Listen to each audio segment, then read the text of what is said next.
مسلمانوں کے چوتھے خلیفہ امیر المومنین سیدنا علی رضی اللہ تعالیٰ عنہ کو جو لوگ تمام انبیاء سے افضل کہتے ہیں، ان سے مولانا طارق جمیل صاحب نے کیا کہا؟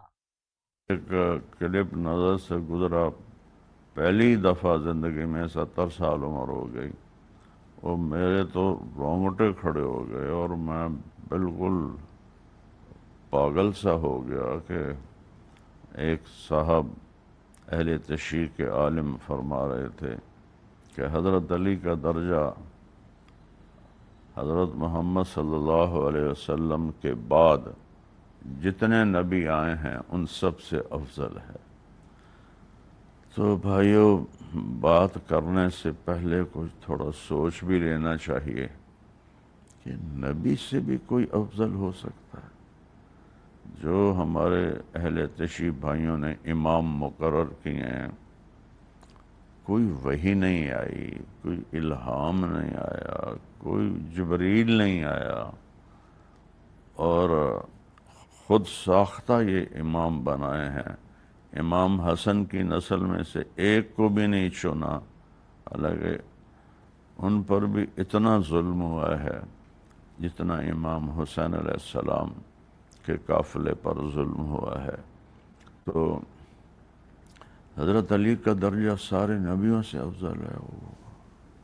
میں ہاتھ جوڑتا ہوں آپ کو اللہ کا واسطہ، اللہ کے رسول کا واسطہ، اور یہ خرافات ہے، یہ ہذیان ہے، یہ ناممکن ہے کہ ایک شخص سے اللہ براہ راست مخاطب ہو اور اس کی وحی آئے، اور ایک شخص صحابی ہے، امیر المومنین ہیں، امام ہیں، جنت کے سرداروں کے باپ ہیں، جنت کے سردار کے خامند ہیں، چوتھے خلیفہ راشد ہیں، کوئی شک نہیں، لیکن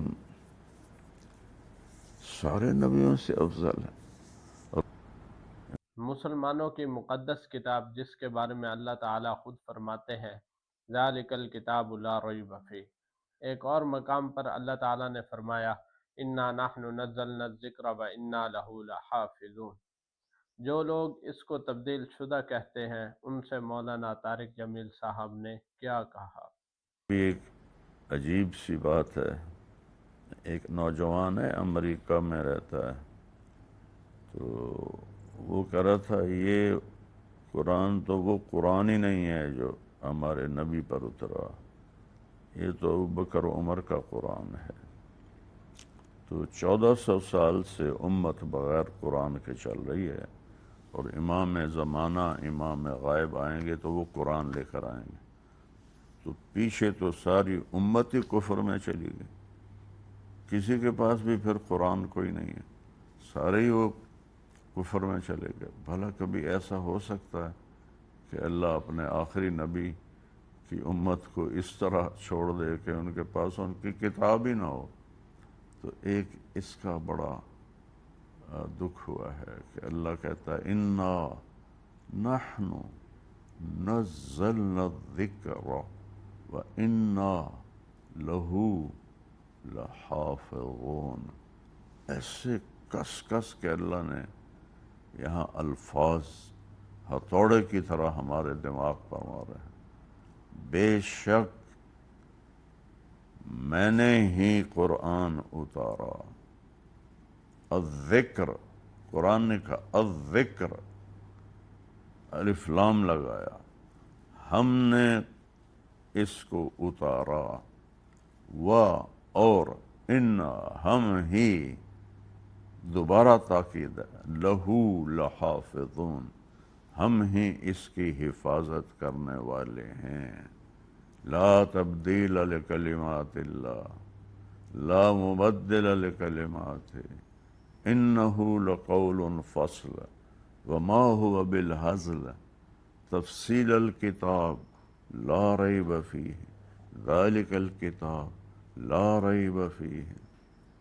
تو قرآن بھرا پڑا ہے، تو یہ کہنا کہ یہ قرآن تبدیل ہو گیا ہے، یہ وہ نہیں ہے، وہ تو امام زمانہ لائیں گے، تو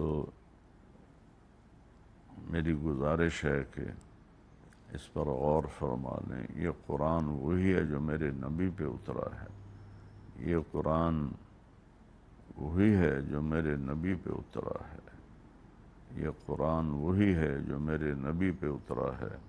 اللہ کی قسم، اس کے علاوہ اور کوئی قرآن نہیں ہے۔ عقل نہیں مانتی کہ سب سے بڑی امت، سب سے بڑے نبی کی کتاب کو غائب کر دیا جائے۔ اور جب توہین ہوتی ہے تو اللہ نبی بھیجتا ہے، جاؤ ان کو سمجھاؤ۔